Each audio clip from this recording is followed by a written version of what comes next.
Karena tidak semua manusia itu jujur.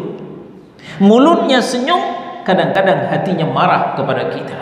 Maka ketika itu Allah membentak kita, mengusir kita. Apa kata Allah? Idhabu ilal ladzina kuntum tara'una fid dunya. Pergi sana. Pergilah ke sana kepada orang yang dahulu kalian berbuat riya. Alhamdulillahi rabbil alamin. Ar-Rahmanir Rahim. Ikhwani wa akhawati a'azakumullah, Bapak dan Ibu jamaah zuhur Masjid Darussalam yang dimuliakan Allah. Kita lanjutkan pembahasan kita, kiat meraih dan menjaga keikhlasan. Pada Rabu pekan lalu kita sudah sampaikan, pertama, memohon pertolongan kepada Allah Subhanahu wa ta'ala, karena memang ikhlas itu tidak segampang mengucapkannya gampang, tapi implementasinya sangat berat. Perlu kita bantuan Allah Subhanahu wa ta'ala. Dan boleh juga kita bertawassul dengan nama dan sifatnya. Yang kedua, untuk meraih keikhlasan dan menjaga keikhlasan tersebut,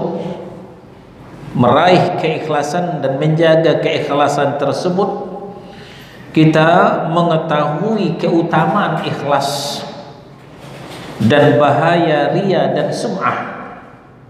Nah, tentu ini ada di majelis-majelis ilmu. Sekarang akan kita lanjutkan yang ketiga, adalah menanamkan rasa takut dan harap kepada Allah Subhanahu wa ta'ala. Khasyah, takut kepada Allah, kemudian raja, harap kepada Allah. Ini merupakan tiang-tiang tambahan di samping kita mahabbah, cinta kepada Allah Subhanahu wa ta'ala.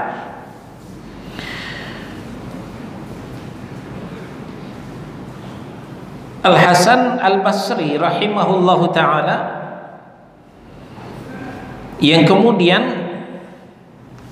perkataan beliau ini diabadikan dalam kitab Fathul Bari oleh Al-Hafiz Ibnu Hajar Al-Asqalani. Apa kata beliau? Tidak ada yang takut kepada Allah melainkan orang-orang mukmin. Sebaliknya, tidak ada yang merasa aman dari murka Allah melainkan orang-orang munafik. Nah, jadi untuk meraih keikhlasan dan bertahannya kita menjadi orang yang mukhlasin, itu hanya ketika kita takut kepada Allah dan rasa khasyah itu bersemi di dalam diri. Kenapa demikian? Ketika kita meraih perhatian manusia, kemudian perhatian manusia itu pertama semu, dan yang kedua tidak bertahan lama. Jangan sangka saudara-saudara, ada yang senyum kepada kita tulus dari lubuk hatinya yang paling dalam. Ini maaf, bukan kita suudzon, karena tidak semua manusia itu jujur. Mulutnya senyum, kadang-kadang hatinya marah kepada kita, dan itu tidak bertahan lama. Pagi dia senyum kepada kita, boleh jadi sore dia akan cemberut kepada kita. Kenapa? Karena kehendaknya tidak bisa kita kabulkan. Itulah manusia. Tapi kalau perhatian Allah yang kita harapkan, ridha Allah yang kita harapkan, itu tidak semu. Begitu Allah ridha, benar-benar sebenarnya Allah itu sudah ridha kepada kita, dan tidak akan berubah. Sekali Allah ridha, akan tetap kepada kita ridha sepanjang kita juga istiqamah menjadi orang yang mukhlasin. Ketika membayangkan kemurkaan Allah, belum lagi azabnya, baru murkanya saja, kita sudah tidak bisa membayangkan, saudara-saudara. Sehingga Nabi kita sallallahu alaihi wasallam mengingatkan kepada kita. Apa kata beliau dalam hadis yang diriwayatkan oleh Ibnu Khuzaimah di dalam sahihnya dari Mahmud bin Labid? Kata Nabi sallallahu alaihi wasallam, ayuhan nas, iyyakum wa syirkas sarair.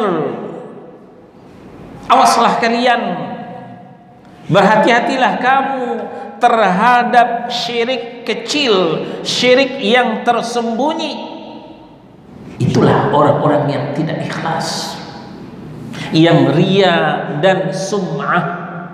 Ria ingin dilihat, ingin diperhatikan, sum'ah ingin didengarkan. Mereka tidak cukup menarik perhatian Allah, tapi mereka inginkan juga menarik perhatian manusia, supaya manusia memperhatikannya, supaya manusia mendengarkannya. Itulah penyakit ria dan sum'ah. Nah, ria dan sum'ah ini adalah syirik yang tersembunyi, syirik khafi.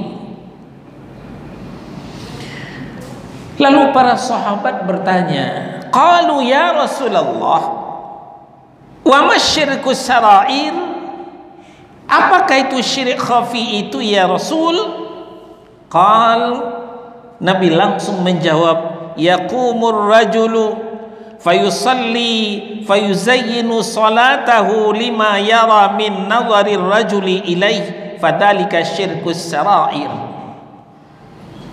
Kata Nabi sallallahu alaihi wasallam, jika seseorang berdiri melaksanakan salat, kemudian membagus-baguskan salatnya, kenapa? Karena dia melihat ada orang yang memperhatikannya, maka demikianlah yang disebut dengan syirik sarair atau syirik yang tersembunyi. Lalu kemudian di riwayat yang lain, Nabi sallallahu alaihi wasallam juga mengatakan, inna akhwafa ma akhafu alaikum asyirkul asghar. Sesungguhnya hal yang paling aku takutkan, yang paling aku cemaskan dari kalian adalah syirik asghar, syirik kecil.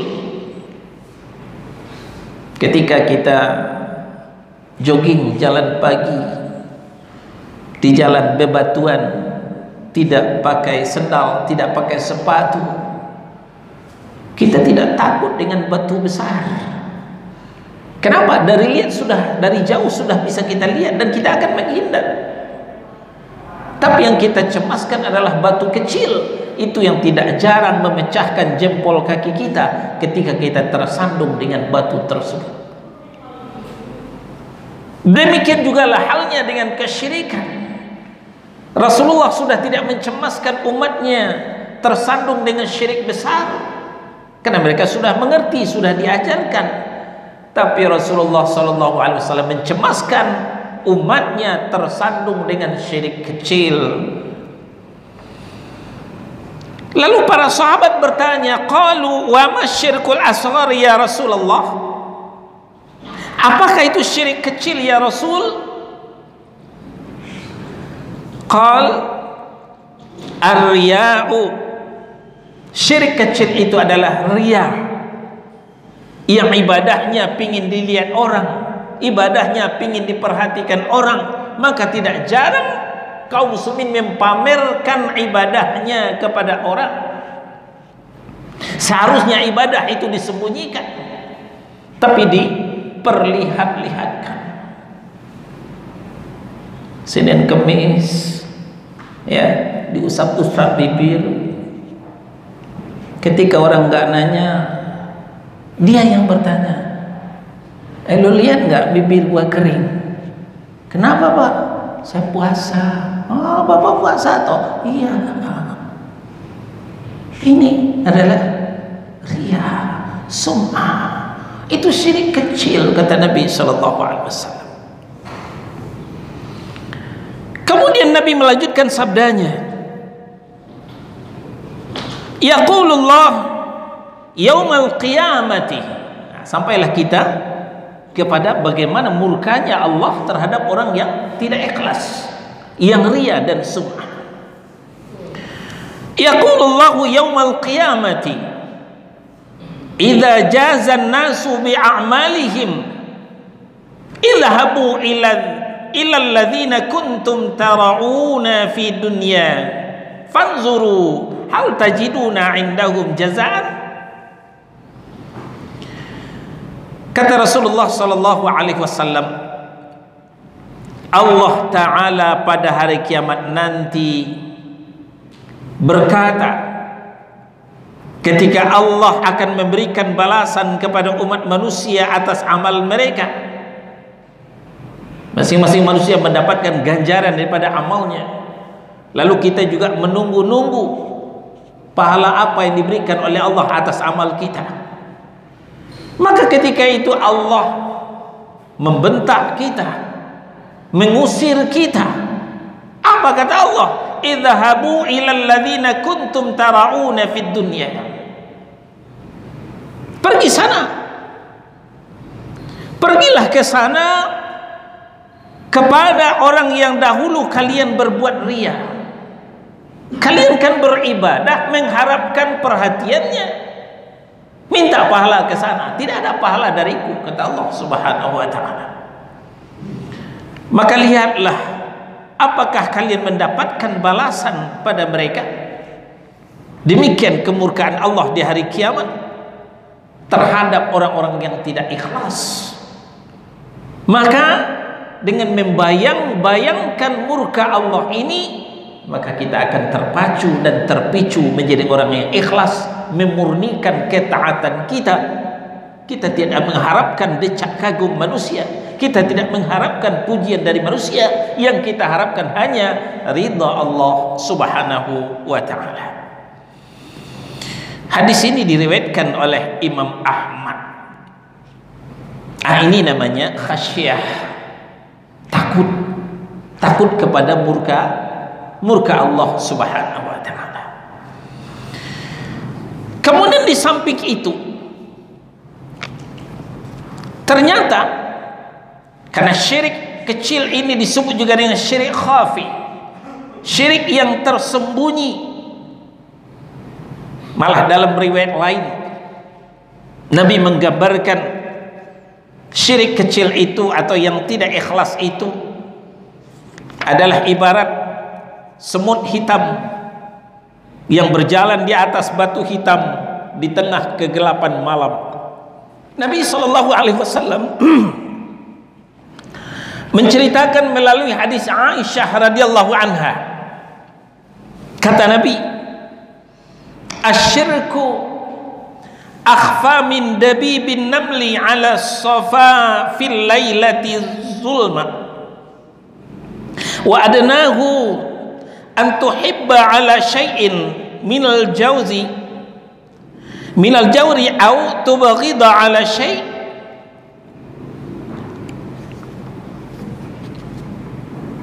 Ya,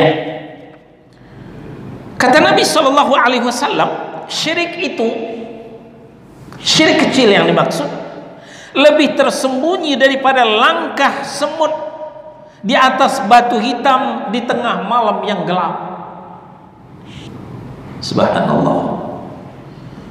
Kita jangankan di tengah malam, semut hitam merayap di kain hitam, di baju bapak yang hitam, di celana bapak yang hitam. Saya tidak bisa melihat di sini, padahal sudah dibantu dengan alat penerangan. Nah, ini kata Nabi, semut hitam merayap di atas batu hitam di tengah-tengah kegelapan malam, tidak nampak, lebih tidak nampak lagi syirik tersembunyi itu, syirik kecil itu. Syirik yang paling ringan adalah engkau mencintai sedikit dari kezaliman atau membenci sedikit daripada keadilan. Ternyata itu sudah menjerumuskan kita ke lembah musyrik. Mencintai kezaliman, mencintai maksiat, mencintai kefasikan, dan membenci kepada keadilan. Tibalah masanya sekarang banyak di antara kaum muslimin membenci syariatnya sendiri. Yang baju koko dianggap so alim, yang telanjang, wah ini keren, subhanallah. Yang sering melangkah ke masjid radikal, tapi yang dugem, wah itu luar biasa. Yang hafal Quran, sumbernya teroris, tapi yang menghafal dangdut, bermusik ria, gedebak-gedebuk, gedebak-gedebuk, wah itu yang keren. Ternyata ini juga termasuk kesyirikan, kata Nabi SAW. Karena tidaklah agama itu melainkan cinta karena Allah dan membenci karena Allah. Allah Ta'ala berfirman, katakanlah jika kalian benar-benar mencintai Allah, ikutilah aku, niscaya Allah akan mengasihi dan mengampuni dosa-dosamu, sebagaimana yang dikatakan dalam Ali Imran ayat 31. Nah, karena saking halusnya syirik itu tidak bisa disadari, maka melalui hadis Abu Bakar radhiyallahu an, ayahandanya Aisyah radhiyallahu anha, Nabi memberikan penawar. Nah, ini penting bagi kita. Bagi kita tidak mampu menjaga diri, mempertahankan ikhlas, kita terjerumus kepada kesyirikan. Nabi SAW menunjukkan kepada kita obat penawar berupa zikir dan doa. Suatu ketika Rasulullah SAW bersabda kepada Abu Bakar radhiyallahu anhu, kata Nabi, asyirku fikum akhfa min dabibin naml. Syirik di tengah-tengah kalian, kata Nabi, itu lebih tersembunyi daripada langkah semut. Langkah semut. Qala Abu Bakrin, ya Rasulullah, wa hal syirku illa ma ubida min dunillahi aw ma du'iya min dunillah. Lalu Abu Bakar bertanya, ya Rasulullah, bukankah syirik itu adalah melainkan penyembahan terhadap selain Allah dan memanjatkan doa kepada selain Allah? Lalu beliau menjawab, ibumu telah kehilangan dirimu. Syirik di tengah-tengah umat, tengah-tengah kalian itu lebih samar daripada langkah semut, kata Nabi SAW. Maukah kalian aku beritahu sebuah doa yang dengannya syirik kecil maupun besar akan menghilang? Atau beliau mengatakan kecil maupun besar. Jelas sekali Abu Bakar menjawab, mau ya Rasul. Maka beliau mengajarkan kepada Abu Bakar, ini bagus juga kita ikuti, kita hafalkan dan kita wiridkan keseharian kita. Allahumma inni a'udzubika an usyrika bika wa ana a'lam wa astaghfiruka lima la a'lam.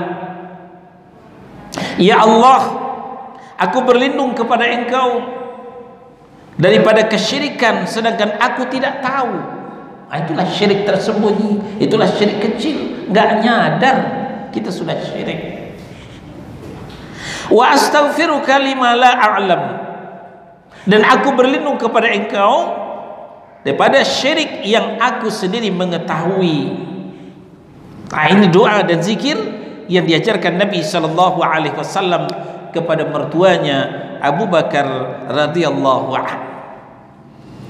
Nah, kita kembali dengan membayangkan dahsyatnya dosa syirik yang berhubungan dengan ketidakikhlasan, yaitu syirik kecil, nah tentu kita akan berhati-hati menjaga ibadah kita, menjaga amalan kita, janganlah sedikit pun ternoda dengan riya dan sum'ah tadi.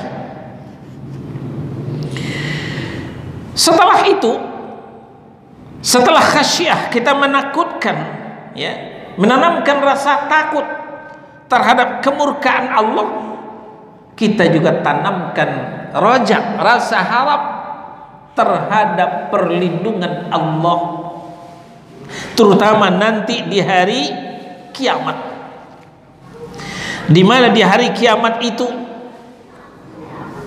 kita dikumpulkan di sebuah dataran yang disebut mahsyar, tempat berkumpul. Matahari didekatkan beberapa mil saja, maka suhu panasnya ketika itu subhanallah melebihi suhu yang kita rasakan di dunia. Paling-paling panas di dunia ini berapa? 50 derajat Celcius, katakanlah seperti itu. Kita keringatan, cuman membasahi baju kita basah dengan keringatan. Bayangkan saudara-saudara, panasnya suhu di hari kiamat di padang mahsyar nanti. Keringat bukan hanya membasahi badan, keringat menggenangi dataran.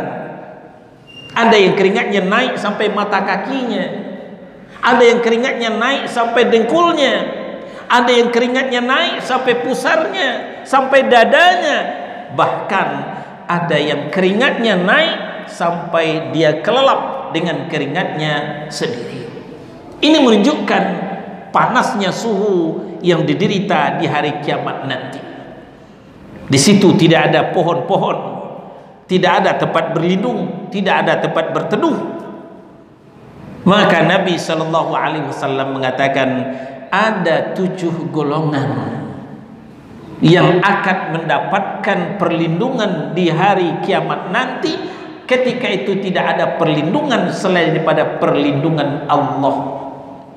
Tidak sempat waktu untuk menguraikan ketujuh ini, saudara-saudara. Satu di antaranya orang yang ikhlas, sehingga apa yang diberikan oleh tangan kanannya, tangan kirinya tidak tahu. Inilah bahasa sindiran, bahasa kinayah. Maksudnya orang yang ikhlas. Bukan berarti kita bersedekah itu tidak boleh terlihat orang. Kita boleh saja melihat orang, terlihat oleh orang, supaya kita bisa menjaga stabilitas hati kita ini. Jangan karena dilihat oleh orang lalu hati kita indah berbunga-bunga. Nah, ini yang sudah menghilangkan keikhlasan kita. Tapi kalau kita teriak, umpamanya kita dalam membangun, saya 1 juta, tujuan saya supaya yang lain juga ikut nyumbang. Kalau tidak 1 juta, ya minimal 1,5 juta. Nah, tentu ini tidak bisa dikatakan tidak ikhlas, ya. Jadi katakan Nabi SAW, orang yang memberikan tangan kanannya, tangan kirinya tidak tahu, bukanlah bahasa yang bisa diambil secara zahir, secara harfiah, tapi yang dimaksud adalah orang yang menjaga keikhlasannya. Itu yang ketiga, cara mendapatkan keikhlasan dan menjaga keikhlasan. Yang keempat, ya, yang keempat untuk menjaga keikhlasan itu adalah berteman dengan orang-orang yang soleh, berkawan dengan orang-orang yang juga ikhlas. Memang bergaul kita dengan siapa saja, konsumen kita siapa saja, tapi yang teman dekat kita harus pilih. Pilihlah teman dekat itu orang yang ikhlas, supaya keikhlasannya itu bisa menular kepada kita. Bukankah kita adalah makhluk yang gampang terpengaruh dengan pergaulan? Biasanya kita tidak biasa sholat sunnah, melihat teman sholat sunnah, kita tergerak juga melakukan sholat sunnah. Biasa kita tidak puasa sunnah, melihat sekeliling kita orang puasa sunnah, kita tergerak juga untuk puasa sunnah. Demikian juga kita berkawan dengan orang-orang yang ikhlas, kita akan terpacu dan terpicu, termotivasi untuk juga menjadi orang yang ikhlas. Maka dekatilah orang-orang yang ikhlas dan jadikan mereka sebagai teman karib, sebagai sahabat, karena kedekatan dengan mereka akan berpengaruh besar terhadap hati kita. Keikhlasan dan ketakwaan kita akan ikut terasah ketika menyaksikan langsung ketulusan, keikhlasan, kelembutan yang ditunjukkan oleh sahabat-sahabat kita itu. Maka ambillah serumpun perangai yang terpuji mereka dan selamilah adab-adab mereka, serta hiduplah bersama mereka dengan kedamaian. Nabi SAW bersabda, "Awliya'ullahi alladhina idza ru'u dzukirallah." Wali-wali Allah, orang-orang yang dekat dengan Allah adalah orang yang apabila dilihat, niscaya mereka akan mengingatkan orang yang melihatnya kepada Allah Subhanahu wa taala. Hadis diriwayatkan oleh Imam At-Tabrani. Kalau kita sudah berkawan dengan orang soleh, kita sudah dekat dengan orang yang ikhlas, apa yang kurang pada diri kita, maka mereka akan menasihati kita, mereka akan menuntun kita. Ini keutamaan kita berkawan dengan orang-orang yang ikhlas, orang-orang yang soleh. Ja'far bin Sulaiman berkata, jika merasakan hatiku sedang keras, beliau menceritakan pribadinya. Ja'far bin Sulaiman berkata, jika aku merasakan hatiku sedang keras, aku pun segera pergi untuk melihat wajah Muhammad bin Wasi. Sungguh wajahnya mencerminkan seakan-akan dia baru kehilangan anaknya. Fudail bin Iyad berkata, apabila seorang mukmin melihat kepada mukmin yang lain, niscaya dia menemukan pencerahan padanya. Jadi kita bersilaturahim, kita berkunjung kepada sahabat kita yang lebih soleh daripada kita, yang lebih ikhlas pada kita, kita akan mendapatkan pencerahan. Lalu Abdullah bin Mubarak juga mengatakan, apabila aku melihat wajah Fudail bin Iyad, kesedihan hatiku segera sirna dan keceriaanku hidup kembali. Aku pun dapat melawan nafsuku dan air mata ini jatuh menetes, kata beliau. Ini pengaruh bergaul dengan orang-orang ikhlas. Dan kemudian jaga jarak dengan orang-orang yang fasik, ahlul maksiat, orang yang tidak ikhlas, apalagi orang-orang yang musyrik. Mudah-mudahan kita berharap kepada Allah Subhanahu wa taala, semoga kita semua menjadi orang yang mukhlis, orang-orang yang ikhlas. Alhamdulillahi rabbil alamin, ar-rahmanir rahim.